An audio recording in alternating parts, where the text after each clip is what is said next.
Now on to alpha thalassemia. So again, these are categorized by their level of severity.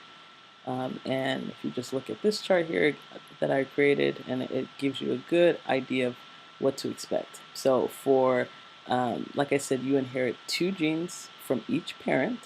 And so if you had inherited two genes from one parent, and one of those genes was missing, and you kept all of the other three, you would just be an asymptomatic carrier.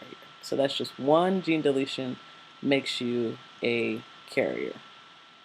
Now you can have two gene deletions, and they can be done in different ways. They can be done. It can be a trans deletion where you have one alpha globin gene deleted per chromosome. Uh, yeah, per chromosome, or you can have um, the genes deleted on both sides of one chromosome, and the other side's fine. So you tend to see the trans deletion in people of African descent, and they tend to have no problems in their offspring. Their offspring tends to also have similar mild manifestations of alpha thalassemia. The most that you'll have is some mild microcytic anemia, but otherwise these patients are fine. They won't need transfusions.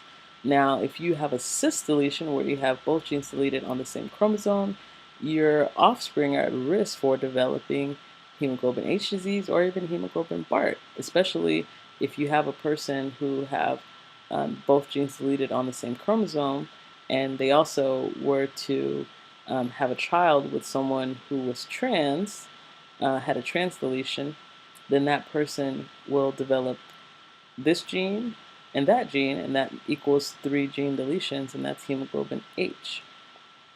These patients with hemoglobin H tend to be symptomatic. They have symptomatic hemolytic anemia. They are microcytic. They have hepatomegaly, and they have bone changes. And so they have these chipmunk, or some people call it rodent faces, where they have extramedullary hematopoiesis, and their skulls tend to have on this hair on end appearance.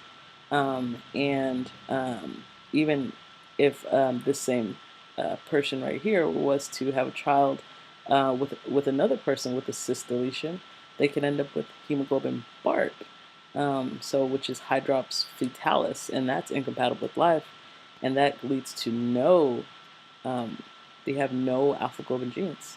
So you must have some alpha globin gene in order to survive, and so these patients will die in utero. All right, so that concludes our lesson on the thalassemias. And if you haven't seen the sickle cell video, please check it out.